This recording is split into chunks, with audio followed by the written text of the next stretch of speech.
Good morning. Okay, listen, guys. I know I said, I take it all back. I know I said I was going to go later in the morning for devotions because I wanted West Coast people to join. And while West Coast people did join yesterday, there was almost 45 people on devotions. Something didn't feel right, okay? I didn't feel right about going later. And then all day long, my day was off all day long. I didn't eat breakfast at all. Okay, it threw my meals off. My routine was out. When it was time to cook, Tilson was up, which I need my space when I cook. It's nothing wrong with having Tilson around. I don't mind, but for some reason I can't, so that threw me off. And then but just my whole day was thrown off, okay? My whole day. I felt like something was off. And then partway through the day, it kind of hit me. I know what was wrong. KJ, the Lord said, you didn't start your day with me. You went through 4 hours of your day without me. That's why. And I was like, okay, Lord, do you want me doing devotions first thing in the morning? And then overnight, somebody sent me a message and said, I'm kind of worried about you moving your time, and this is why. And she gave me valid reasons, and it was like the Lord going, told you so. So here I am, bright and early. Get your butt up out of bed and do devotions early.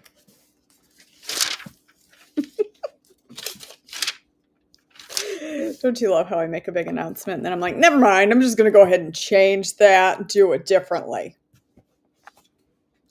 All right, my friends, March 14th, Happy Pi Day. A call for wholehearted commitment, Deuteronomy 6:1-25. These are the commands, decrees, and regulations that the Lord your God commanded me to teach you. You must obey them in the land you are about to enter and occupy. And you and your children and grandchildren must fear the Lord your God as long as you live. If you obey all of his decrees and commands, you will enjoy a long life. Listen closely, Israel, and be careful to obey. Then all will go well with you, and you will have many children in the land flowing with milk and honey, just as the Lord, the God of your ancestors, promised you.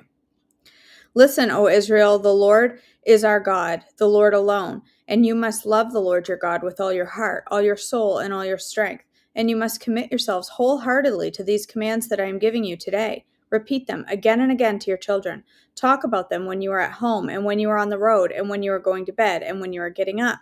Tie them to your hands and wear them on your forehead as a reminder. Write them on the doorposts of your house and on your gates. The Lord your God will soon bring you into the land he swore to give you when he made a vow to your ancestors, Abraham, Isaac, and Jacob. It is the land with large, prosperous cities that you did not build.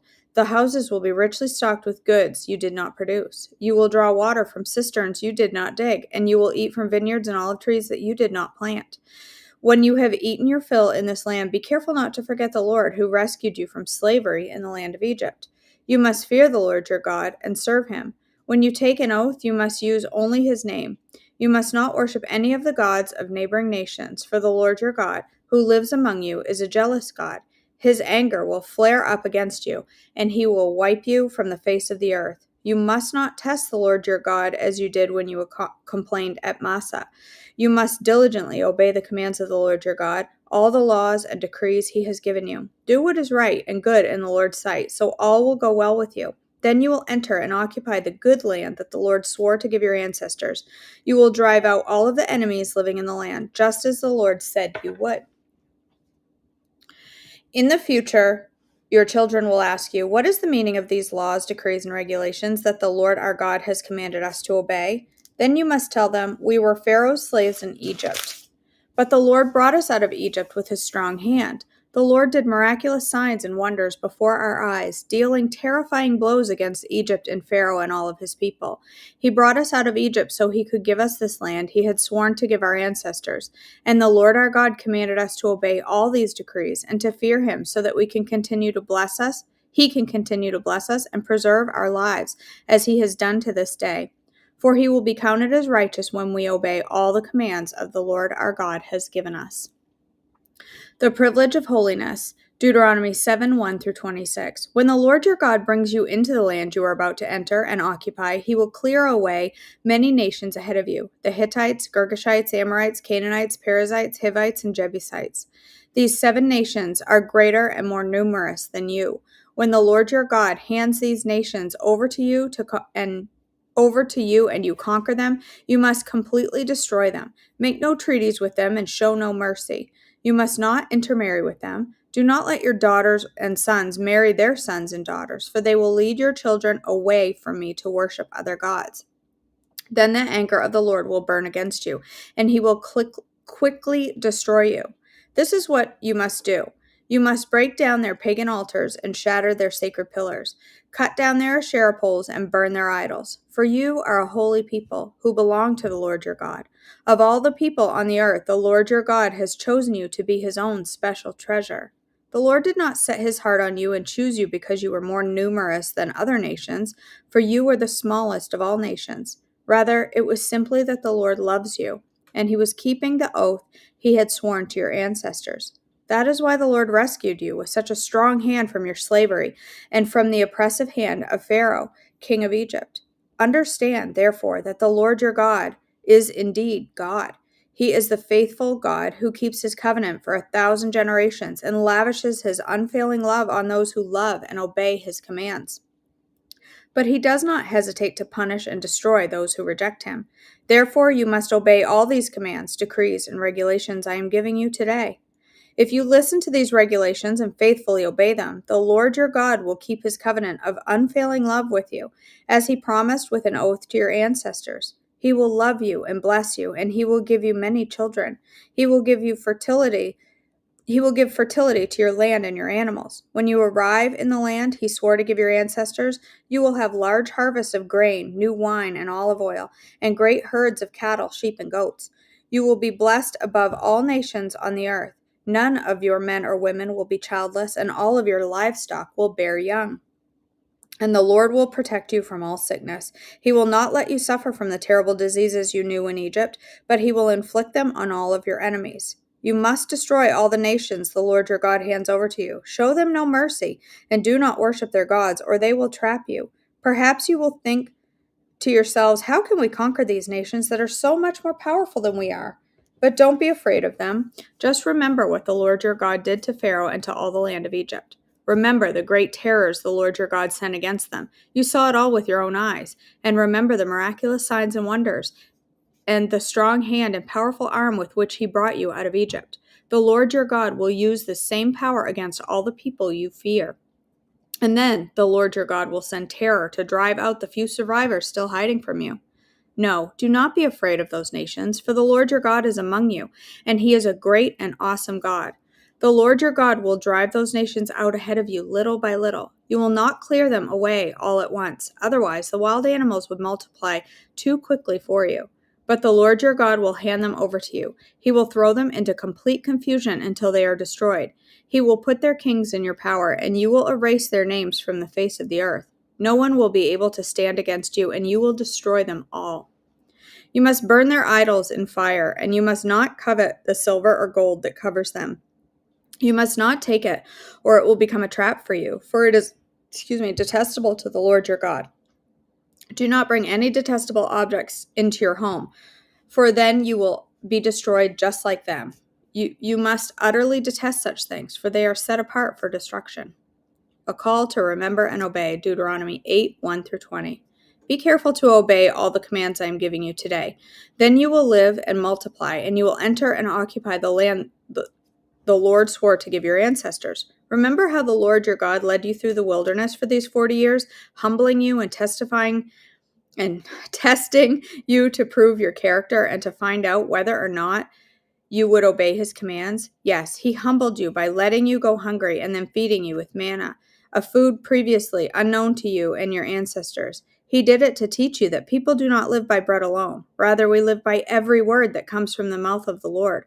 For all these 40 years, your clothes didn't wear out and your feet didn't blister or swell. Think about it. Just as a parent disciplines a child, the Lord your God disciplines you for your own good. So obey the commands of the Lord your God by walking in his ways and fearing him. For the Lord your God is bringing you into a good land of flowing streams and pools of water, with fountains and springs that gush out into the valleys and hills. It is a land of wheat and barley, of grapevines, fig trees, and pomegranates, of olive oil and honey. It is a land where food is plentiful and nothing is lacking. It is a land where iron is as common as stone, and copper is as abundant as the hills. When you have eaten your fill, be sure to praise the Lord your God for the good land he has given you. But that is the time to be careful. Beware that in your plenty you do not forget the Lord your God and disobey his commands, regulations, and decrees that I am giving you today. For when you have become full and prosperous and have built fine homes to live in, when your flocks and herds have become very large and your silver and gold have multiplied along with everything else, be careful. Do not become proud at that time and forget the Lord your God, who rescued you from slavery in the land of Egypt. Do not forget that he led you through the great and terrifying wilderness with poisonous snakes and scorpions, where it was so hot and dry. He gave you water from the rock. He fed you with manna in the wilderness, a food unknown to your ancestors. He did this to humble you and test you for your own good. He did all of this so you would never say to yourself, I have achieved this wealth with my own strength and energy. Remember the Lord your God. He is the one who gives you power to be successful in order to fulfill the covenant he confirmed to your ancestors with an oath. But I assure you of this, if you ever forget the Lord your God and follow other gods, worshiping and bowing down to them, you will certainly be destroyed. Just as the Lord has destroyed the other nations in your path, you will also be destroyed if you refuse to obey the Lord your God. Victory by God's grace, Deuteronomy 9, 1-6. Listen, O Israel, today you are about to cross the Jordan River to take over the land belonging to nations much greater and more powerful than you. They live in cities with walls that reach to the sky. The people are strong and tall, descendants of the famous Anakite giants. You've heard the saying, who can stand up to the Anakites? But recognize today that the Lord your God is the one who will cross over ahead of you like a devouring fire to destroy them. He will subdue them so that you will quickly conquer them and drive them out, just as the Lord has promised. After the Lord your God has done this for you, don't say in your hearts, the Lord has given us this land because we are such good people. No, it is because of the wickedness of the other nations that he is pushing them out of your way. It is not because you are so good or have such integrity that you are about to occupy their land. The Lord your God will drive these nations out ahead of you only because of their wickedness, and to fulfill the oath he swore to your ancestors, Abraham, Isaac, and Jacob. You must recognize that the Lord your God is not giving you this good land because you are good, for you are not. You are a stubborn people. Remembering the gold calf, Deuteronomy 9, 7-29. Remember and never forget how angry you made the Lord your God out in the wilderness. From the day you left Egypt until now, you have been constantly rebelling against him. Even at Mount Sinai, you made the Lord so angry he was ready to destroy you. This happened when I was on the mountain receiving the tablets of stone inscribed with the words of the covenant that the Lord had made with you. I was there for 40 days and 40 nights, and all that time I ate no food and drank no water. The Lord gave me 2 tablets on which God had written with his own finger all the words he had spoken to you from the heart of the fire when you were assembled at the mountain. At the end of the 40 days and nights, the Lord handed me 2 stone tablets inscribed with the words of the covenant. Then the Lord said to me, Get up, go down immediately, for the people you brought out of Egypt have corrupted themselves. How quickly they have turned away from the way I commanded them to live. They have melted gold and made idols for themselves. The Lord also said to me, I have seen how stubborn and rebellious these people are. Leave me alone so I may destroy them and erase their name from under heaven. Then I will make a mighty nation of your descendants, a nation larger and more powerful than they are. So while the mountain was blazing with the fire, I turned and came down, holding in my hands 2 stone tablets inscribed with the terms of the covenant. There below me I could see that you had sinned against the Lord your God. You had melted gold and made a calf idol for yourselves. How quickly you had turned away from the path the Lord had commanded you to follow. So I took the stone tablets and threw them to the ground, smashing them before your eyes. Then, as before, I threw myself down before the Lord for 40 days and nights. I ate no bread and drank no water because of the great sin you had committed by doing what the Lord hated, provoking him to anger. I feared that the furious anger of the Lord, which turned him against you, would drive him to destroy you. But again, he listened to me. So the Lord was so angry with Aaron that he wanted to destroy him too. But I prayed for Aaron, and the Lord spared him. I took your sin, the calf you had made. I melted it down in the fire and ground it into fine dust. Then I threw the dust into the stream that flows down the mountain. You also made the Lord angry at Taberah, Massah, and Kibroth Hattaavah. And at Kadesh Barnea, the Lord sent you out with this command, go up and take over the land I have given you. But you rebelled against the command, the Lord your God, and refused to put your trust in him or obey him. Yes, you have been rebelling against the Lord as long as I have known you. That is why I threw myself down before the Lord for 40 days and nights, for the Lord said he would destroy you. I prayed to the Lord and said, O sovereign Lord, do not destroy them. They are your own people. They are your special possession, whom you redeemed from Egypt by your mighty power and your strong hand. Please overlook their stubbornness and the awful sin of these people, and remember instead your servants Abraham, Isaac, and Jacob. If you destroy these people, the Egyptians will say, the Israelites died because the Lord wasn't able to bring them to the land he had promised to give them. Or they might say, he destroyed them because he hated them. He deliberately took them into the wilderness to slaughter them. But they are your people and your special possession, whom you brought out of Egypt by your great strength and powerful arm. Okay. All right.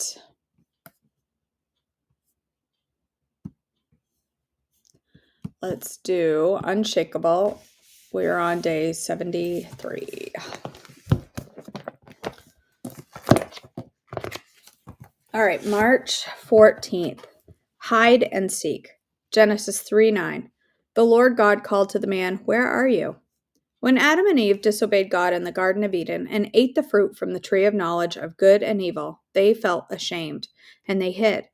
But God, in his great mercy, went looking for them. When Adam and Eve heard God walking in the garden in the cool of the day, they hid. Verse 8.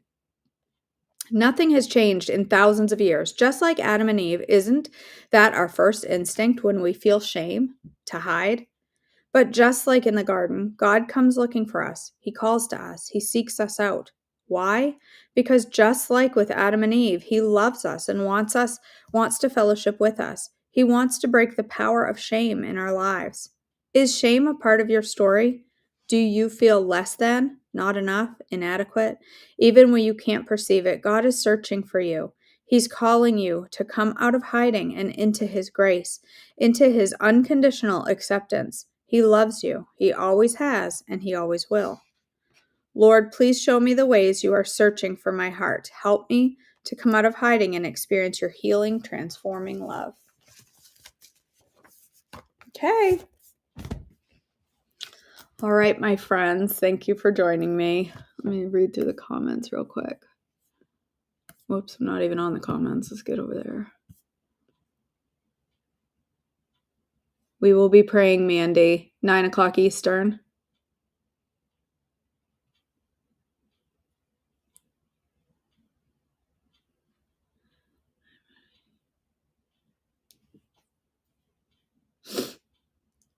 West Coast can still watch the replay and still start their day with devotions. We East Coasters need you live early. I wouldn't be able to watch.